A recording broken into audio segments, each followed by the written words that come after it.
Well, good morning to you. Today I'm at Fritham.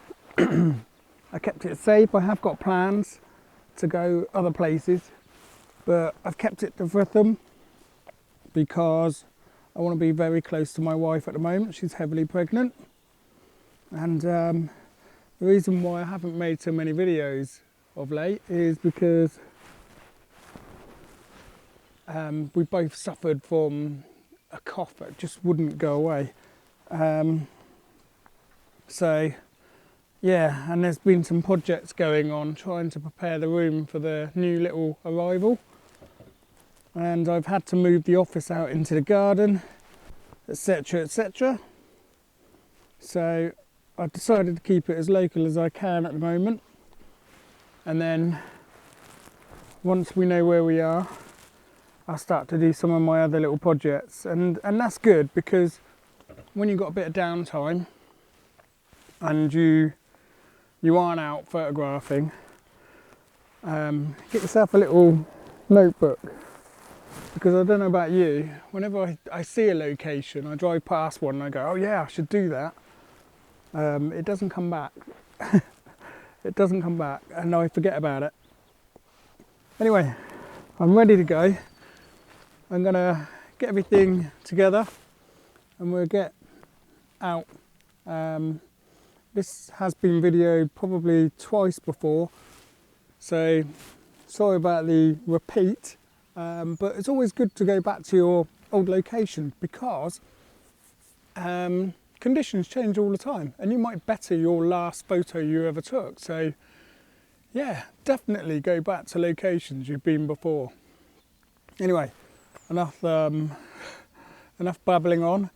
Let's just get our stuff and get out there. It's lovely and misty this morning, and there's a frost across the heathland. Not so much here in the woodland, probably because the temperature is a little bit higher with decaying matter on the floor. Just sort of helps warm the forest up a little bit. It gives off a bit of heat. Doesn't allow the frost to come in either. Anyway, let's go.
Look at that.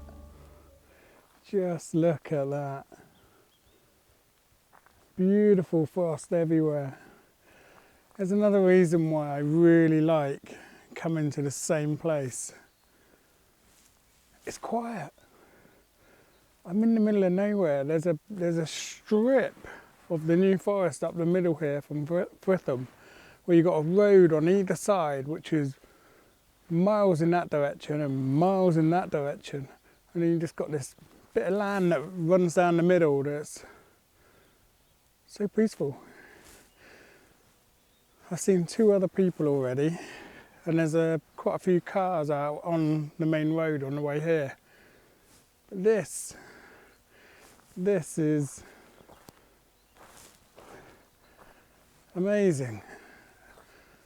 Frost crunching at my feet. Probably won't last long because look at that.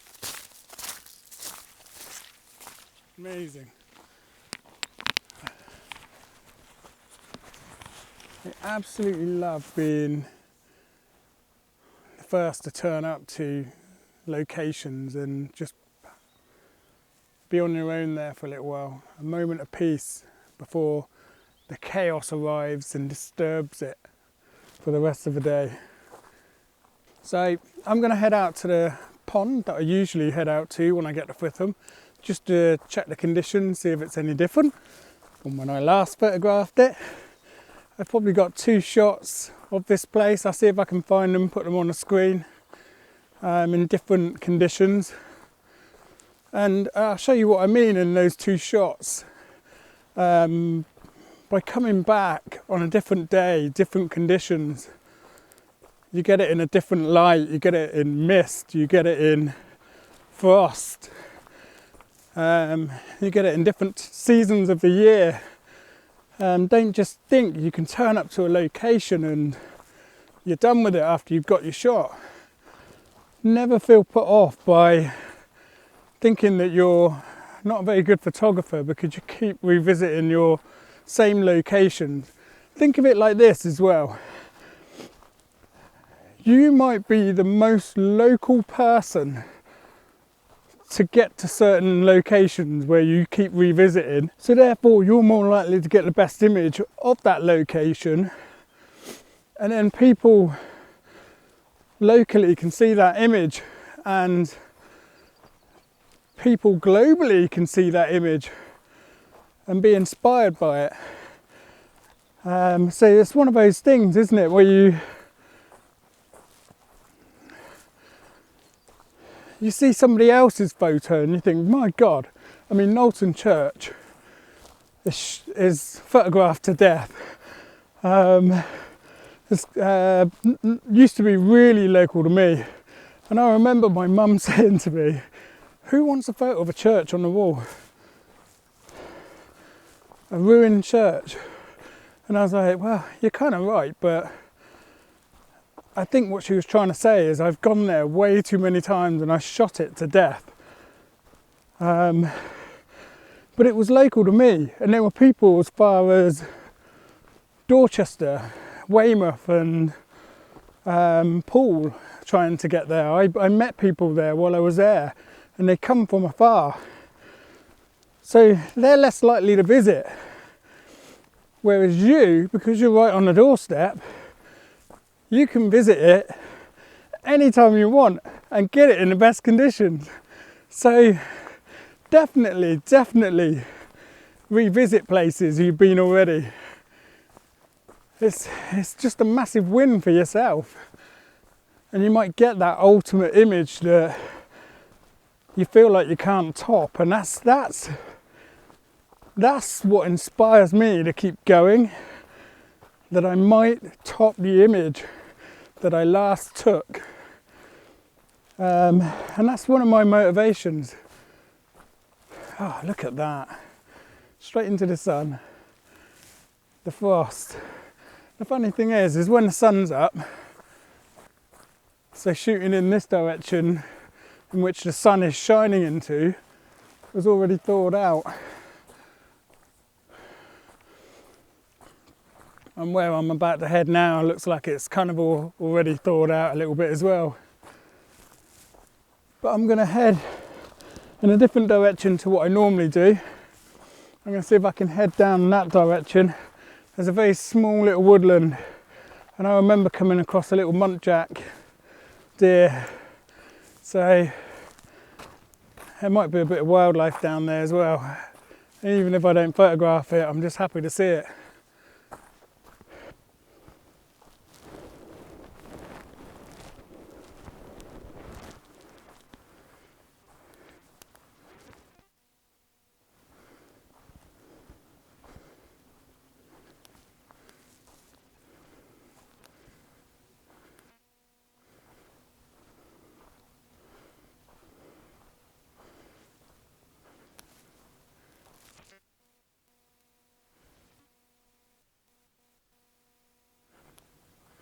Okay, I think I found my first composition for this morning.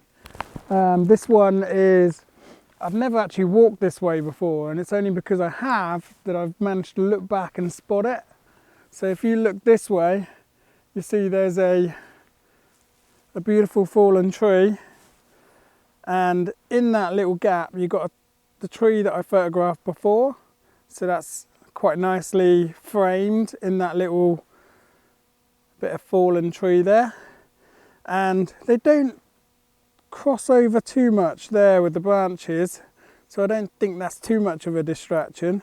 But look at that, you've got the lovely frosty reflection or the sun glare there, and it leads down into that tree just down there. And then you've got all the trees, the birch, silver birch I believe, and there might be a beech in there. But yeah, what a lovely image. There's the back of the camera. So what I've gone for there is I got RSA64, f14, and then I've got 1/60th of a second. And yeah, that's the f14 is mainly because I really want to get this frozen bit in the foreground. It's quite close, but I'm focused on the branches out here. So I would say that the lens will probably be set on infinity, but there you go. I'll put that image on the screen now, and then we'll just keep heading on in this direction.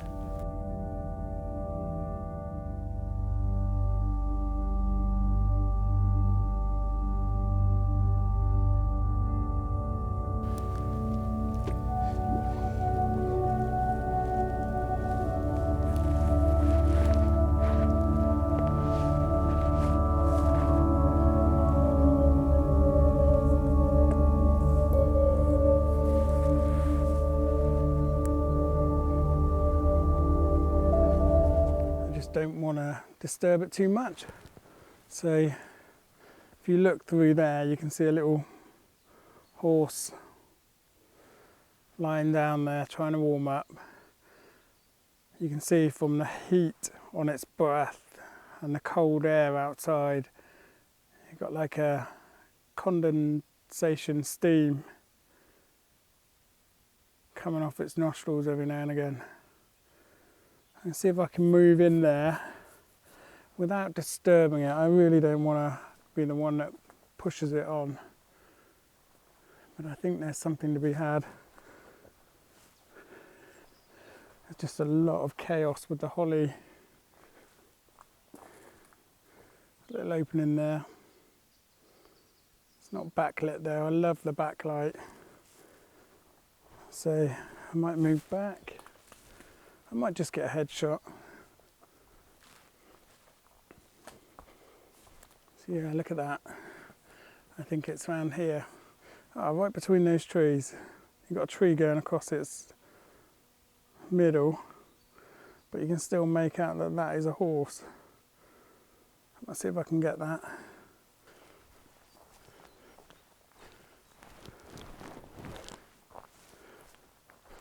Just going to change the lens out to a zoom. Probably going to hand hold this.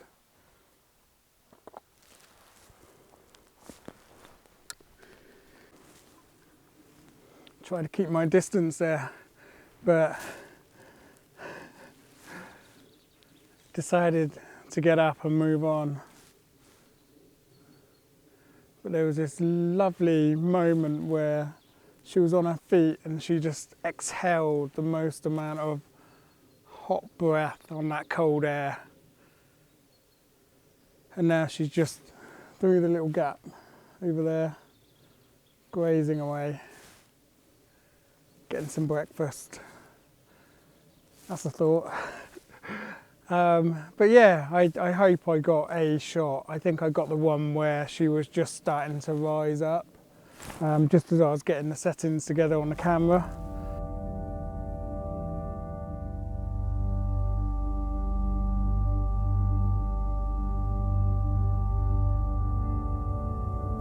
But we'll continue to follow this tree line. We've got a nice exposed area to one side, and I just like to stay just inside the tree line and just keep looking out. Also looking back into the sun, because you get lovely silhouettes of horses just on the other side of the tree line. And that's what I love about it. It's such a thin tree line that you can see both sides of it. You've got one into the sun, And then you got one out the other side where you got this lovely frost still here because it's in the shade of the small little woodland. And I'm just gonna carry on along there and see if I can see anything. And if it's any good, I'll stop and take a shot and try and turn the camera back on.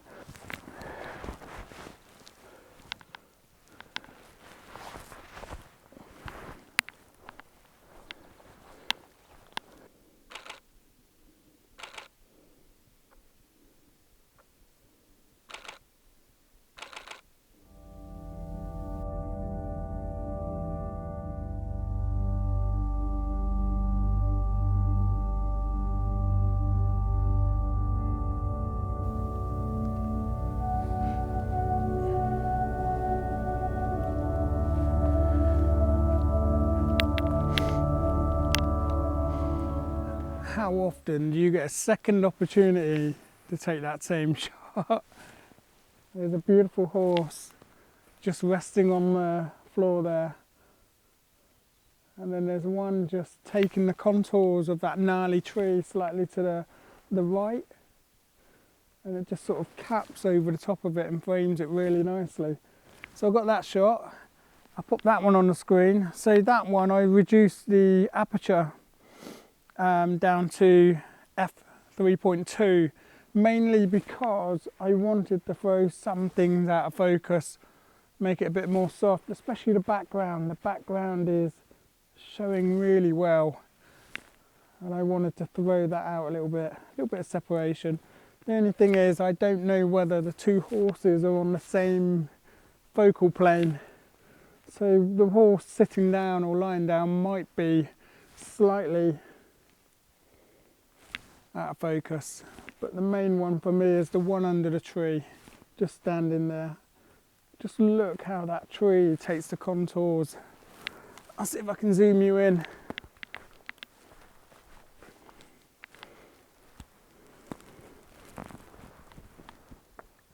Look at it, it's such a beautiful scene, isn't it?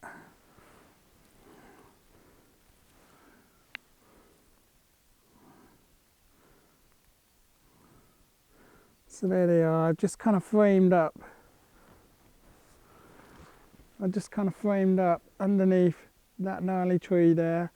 Beautiful little scene, really is. And there's a nice little rim light going around the horse on the floor, so you can still make out the lines of it. But the main one for me, you're drawn in instantly by this one here. And then once you start to read the image a bit more, you see the one on the floor. And yeah, it just kind of brings the image together.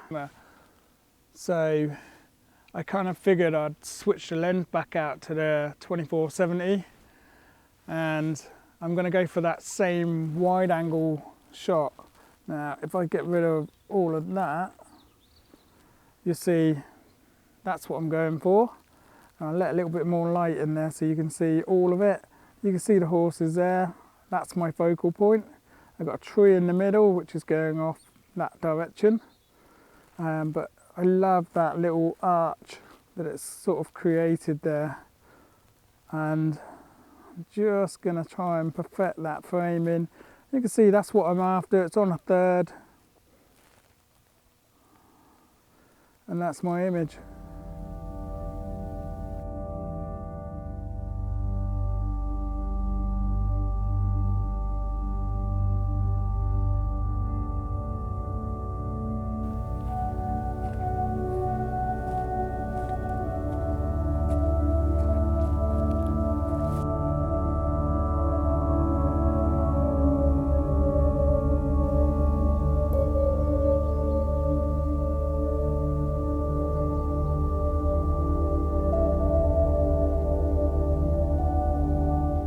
Right then, I'm at a crossroad. I can either head home or keep going, and because the sun's up quite high now and I really do want to go get something to eat and get a nice warm shower, but I'm starting to really warm up now. It's probably gone from like minus 2.5 and it's probably, I don't know what it is now, it's probably kind of feels like it's like 8 degrees. It's accelerated the other way. and there's still mist in the valley down there as well. So yeah, that's it for me. I really want to do a little project in Salisbury. I want to get my drone license again. I want to get find some really good parking just on the outskirts and maybe just wander around the edge. I'd love to get that cathedral with a very sort of natural wetland theme around it. Get some reflections of the spire and stuff like that. So yeah, that's one of my projects, and it's quite high on the list, but I want to get myself in good health and then I can get back out there and do that. My wife's about to drop as well. We're about to have a little baby girl, so that's another thing that's going to get in the way a bit. But hopefully in the next week or so I'll be able to plan and do that. Not much planning to it, because the only planning I can do is maps and weather, and then I'm just going to show up and see what I can get from it. I'm definitely going to see if I can take the drone in there. There's a nice little stretch of land where I don't like flying over people's homes and built up areas, so I'm going to see if I can fly out over there and get some shots from above as well, with all the flooding that's going on lately. Anyway, I'm going to head off, so if you haven't liked and subscribed, please do. I'd really appreciate it, it goes a long way. And until then, I'll see you on the next video. See you later. Bye bye.